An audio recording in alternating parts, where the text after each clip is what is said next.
What's going on, Infected? It's Wolf with the Kwarenteen, and today I'm going to be taking a look at a game that was sent to me to review by the name of Sakura Arms. So Sakura Arms is a game where the players take control of beings called Mikoto, which are basically humans that are able to speak with Megami and be granted power to then fight other Mikoto. Now this is done in form of a card game with a really interesting mechanic where all of the health and actions and distance from your opponent are all tracked by these little Sakura petals. And those are going to be moving around the board. So you take damage, they get pulled out of your health, they get put over here. But then you can then use those and slide them into like a special pool to then use your special really powerful cards to then bring those around and put them maybe back into your health or whatever. So it's got a very interesting mechanic of losing health doesn't necessarily spell defeat. So I know this sounds like a crazy person rambling, so let's just head over to the overview. Alright, so this is kind of Sakura Arms set up and ready to go, and the reason why I say kind of is because I have all of the different character decks set out here. Normally you're only going to have one, and I'll explain. So what you're going to do is you're going to look through the different Megami here, and you're going to select two of them to be your Megami. So for example, I'm going to choose Yurina and Himika, my two favorites, and you're going to put those here, and you're going to take the two sets of cards that correspond to your two chosen Megami. So I'm probably going to go ahead and choose the recommended starting for both myself and my opponent. So they're going to take these two and get those respective decks. So at which point you're going to build your deck out of all of these cards. Now if you look at the backs, some of them say special cards, some of them say normal cards, and you're going to use all of these cards and build one normal deck consisting of 7 cards and one special deck consisting of 3 cards. So once you've done that, like so, then you're going to draw 3 cards from your normal cards. And now you're ready to play. Now player 1 is going to start with 0 vigor, player 2 is going to start with 1 vigor because, they're at a slight disadvantage because they get to go second. And then what you're going to do is you're just going to follow the flow of the turn here. So you're going to gain 1 vigor, you're going to lose a petal on anything that has enchantments. Basically, certain things will have enchantments and you'll put these petals on that card, you could take them off. Then you may optionally reshuffle your deck. If you do, you take 1 life, which is down here, and anytime you take damage, you're going to follow the lightning bolt that you see here. So if I were to take the 1 damage, this would go up here, or if I were to take a damage to my aura, it would go from here to here because you just follow the lightning bolt. So in this case, I don't want to shuffle my deck, but now I would draw 2 cards. Now for every card that I cannot draw, so let's say I didn't have any cards and I drew 2 cards instead of drawing cards, I would then just take 2 damage. You take 1 damage for every card that you cannot draw, which is why taking a damage to get your deck reshuffled is a good idea, but it also could be a tactical idea depending on maybe you really need this card again and you just played it, so next time it's your turn, you go ahead and reshuffle your deck so you can get that back in there to try to get it, and just go ahead and eat the damage. Now we move on to the main phase. Now, if you look at the back of your Vigor card here, which is probably the one I should have started with, it actually has a basic actions list here just to remind you. So on your basic action, or your main phase here, you can do one of 2 things. You can play any number of action cards, which are the cards in your hand, or you can play a single throughout card. So throughout cards are usually yellow. They'll have, it says throughout here, and a reminder letting you know that this is the only card you'll be able to play if you do. But when you play a card, let's take this one for example, there's no actual card cost per se. In order to play this, you have to spend a vigor. So I can drop this down to 0, and I could play this card. Now, if you look at the top right, this shows little footsteps that you see here under distance, and it says 1 to 2. So if there are 1 or 2 of these petals on the board, that means you're within range. So in this case, we are 10 spaces away from each other, so we're pretty far away. This card's not really going to do anything. But if maybe we had shoot, it says 4 to 10. There is 10 of these petals on the table, so I would now be able to play this card. So I would drop my vigor down, and I would play this card, announcing to my opponent, alright, I'm going to shoot you. It's got a range of 4 to 10. Now at this point, your opponent has a choice. They can either take 2 damage to their aura, or they can take 1 damage to their life, and it's up to them. And so they're going to make whatever decision they need to make, and they're going to take the appropriate damage to wherever they choose. Now, aura, for all intent and purpose, is kind of like armor. Some cards use them to power special effects and they'll stuff like that, so I'll let you kind of figure that out with the different characters. But the bottom line, that aura is basically counts like an armor. So they'll go ahead and just take the 2 damage to their aura. So you would take 2 here and put it up here because you're going to follow the red lightning bolt. Now, I had mentioned that a throughout card you can only play 1, and they work exactly the same, they just generally are a little stronger. So I could then play maybe this card, because it's not a throughout card, and I can draw a card, and then I can move things from shadow to distance if I wanted to. Now, the shadow is the area around here, and everything is clearly labeled. So if I wanted to, say these were over here, I could move 1 from the shadow into the distance, and basically get a little further away from my opponent. You can continue playing as many cards as you can. Now, as you see here, I don't have any vigor, but you can discard cards to play cards instead of vigor. So I can play this, use the ability on it by discarding this card. So this will go into the discard pile. I play this, do what it says, and of course this also goes to the discard pile. Now, another action you can do is you can move one of the petals here on the board along the lines of one of these black arrows. Now, you can only do that once, and you can also play cards and do that. So maybe I want to increase or decrease the distance and move this along the black line here over into my aura.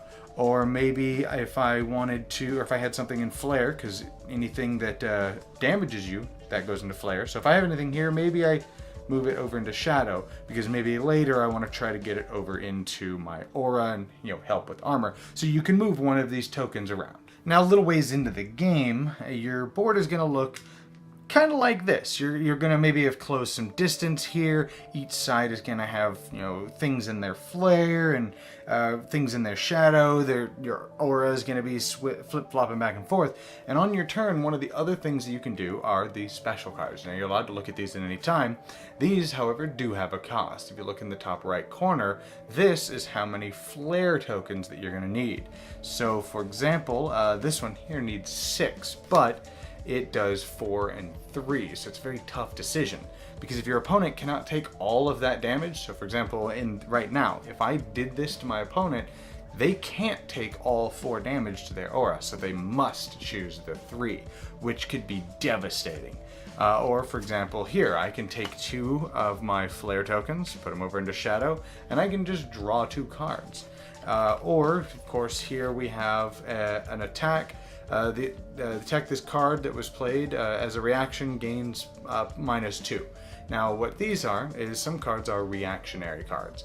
These ones are, think of them like instants from Magic. Your opponent can throw a card at you, and I can pick up my special deck and go, all right, if I had 3, I can take these, slide these over here, and reveal that I'm playing this card, and I've reduced the effectiveness of my opponent's attacks to maybe, possibly even 0, so the attack does nothing. So maybe now they gave me a choice of either take 0 to my aura or 1 to my life. Of course, I'm going to choose to take none to my aura instead, because this card reduced the attack. Now, it needs to be noted, these cards never go to the discard pile. Once you've used it, it's going to sit right back here, and as long as you can keep using flare, you can keep taking these. So what that means is, as your opponent's damaging you, these are going to be going into your flare. Now, this is going to keep going on back and forth until one player loses all of their life. Once that happens, you would be declared the winner, and that is how you play Sakura Arms. So I'm not really going to beat around the bush here. I definitely enjoy Sakura Arms quite a bit. My biggest thing that I like about it is A, the artwork is phenomenal, and B, I love how everything is uses those petals that are moving around the board. So as you close distance, you can move those into your, sometimes you can move them into your shadow if you have cards. So you can then use the things in your shadow to charge your aura, or, very rarely can you actually heal life, or when you take damage, it goes into your, what was it called? The flare.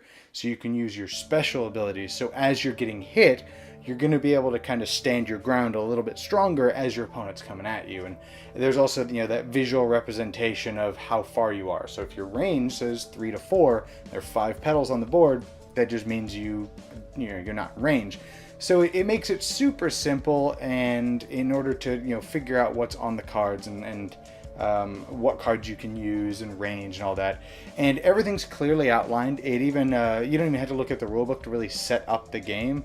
Well, the decks, yes, but to set up the board, it actually has what the starting amount is.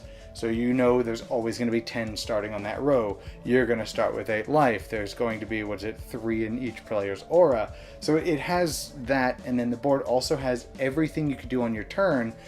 And then on the back of the Vigor card, you also have all of the actions you could take. So it's very beginner friendly. It definitely is very simple to dive into. The rules aren't really that heavy. Now, where the game gets complicated is the strategy behind it. Now, the 4 characters that I showed you in that setup, those are the recommended starting, actually, that the rulebook recommends you to start with. One's a hyper-aggressive deck. Of course, the ginger girl that I chose is the hyper-aggressive. But then the other one is like a hyper-defensive deck, and it's built around both of those.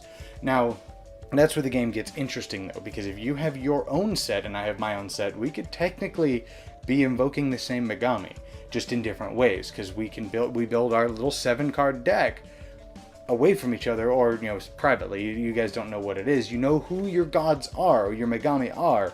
You just don't know what's in each other's deck. And I thought that was a really cool concept, because a 7-card deck, when I first saw that, I was like, really? You gotta be kidding me. But it actually works really, really well, because you're going to be drawing 2 cards every round, and you're going to need to reshuffle those. So it allows you to kind of, yeah, there's a little bit of randomness into the cards you draw, but because there's only 7 cards, it's manageable. So if you can only get screwed for so long. And then I didn't even mention that each Megami have their own special abilities, usually pertaining to their own card, usually keywords, but they all have their own little special quirks. So when you're building your deck, because it's only 7 cards, it should be a pretty quick, simple little thing. You know, if you're playing tournaments or playing with a bunch of people to shop or whatever, it should, if everybody knows how to play, you should be able to sit down in 2 or 3 minutes, boom, boom, boom, boom, boom, set out your deck. I know what you're playing, I'm familiar with the way that character plays, so I'm going to build this deck tailored to beat yours. And you're doing the same thing, okay? He's going to probably do this, I'm going to go ahead and build it this way to counter that. And so now you wind up having that battle of the minds kind of thing going on. Now, the only real negatives that I could think of with the game, because, I mean, nobody really had any major complaints with it. The only complaint is sometimes it can feel a little fiddly where you're moving those pieces around. And, of course, if you don't like card games, and there is still a little bit of that element of randomness because you are dealing with cards, you're definitely not going to like it for those reasons. As for the characters, again, I can't test too much on them, but so far they all seem fairly balanced. I haven't seen and heard of any real big problems with any of them. Any of the games we've had, they've always been pretty close. The only other downfall that I can kind of go on is if you are losing and losing badly, you're probably just going to lose. It's really hard to kind of get back.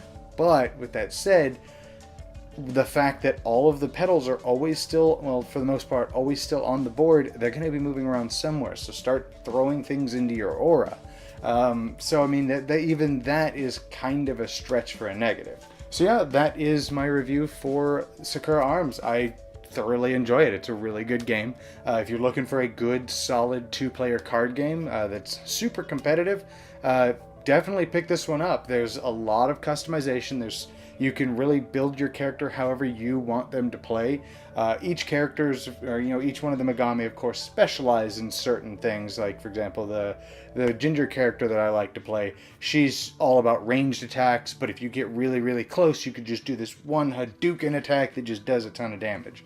But then, of course, you're going to complement them with something else. So if this character is really good with range, complement them with somebody that's good with close quarters and build their deck that way. So definitely there's a lot going on here. It's a very simple game with a lot of deep strategy, which is fantastic. So hopefully AEG comes out with some more expansions, adds more characters. It'll definitely be welcome. Anyways, I hope you guys enjoyed this video, and I'll see you guys next time in the Quarantine.